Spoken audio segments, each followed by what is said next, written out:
load transfer no load অবস্থা transfer করে দিলাম নো মানে নো এলটি সাইড সম্পূর্ণ বন্ধ কিন্তু ট্রান্সফার লাইন আসছে এলটি একদম পুরো ব্রেকার পর্যন্ত লাইন আসছে ব্রেকার পর্যন্ত লাইন আসছে কিন্তু আবার কোনো লোডও যায়নি এই অবস্থায় যে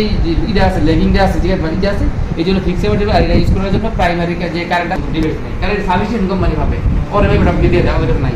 তখন আমরা কি করি বাংলা ভাবি ওই ডিভাইসটা আমাদের সম্ভব না তখন আমরা কি করি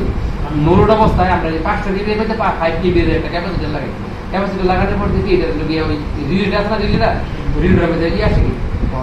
পাওয়ার 1 হয় কি 97 হয় কি এবং এই 97টা আমার এসটি যে মিটার আছে সেই মিটারের মধ্যে আছে কিনা এখন ক্যাপাসিটর লিগে আমার লিগে যে আমার লিগে ক্যাপাসিটর লিগে একটা আমাদের টোটাল যে সাবস্টেশন লোড আছে সাবস্টেশন আছে যেমন আমার 500 কেবি সাবস্টেশন 60% লিগে আমার ক্যাপাসিটর ভ্যান লাগে তো 500 কেবি সাবস্টেশন 60% লিগে 300 কেবি এর বিয়ে ভ্যান লাগে 500 কেবি এর 60% 300 কেবি 300 ঠিক আছে 300 কেবি এর লাগে এখন এই 300 কেবি এর এটা কি হইছে এটারে আমার সম্ভবত লিগে 250 এর উপরে কেবি এর পিএফআই প্ল্যান চলে গেলে এটা 22 হয়েছে এবং লগিয়া তারপরে ওই জায়গা থেকে ওই লগিয়া 1200 কেবি এর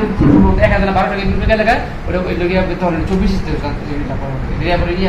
ঠিক আছে এই সব কোড আমার পরিবর্তন করা আছে আমার নাম লিখে তোমার চার্জ দিবা ইঞ্জিনিয়ার পিএফআই দেখবা হাজার হাজার কোড সব পূজার থেকে পানির মধ্যে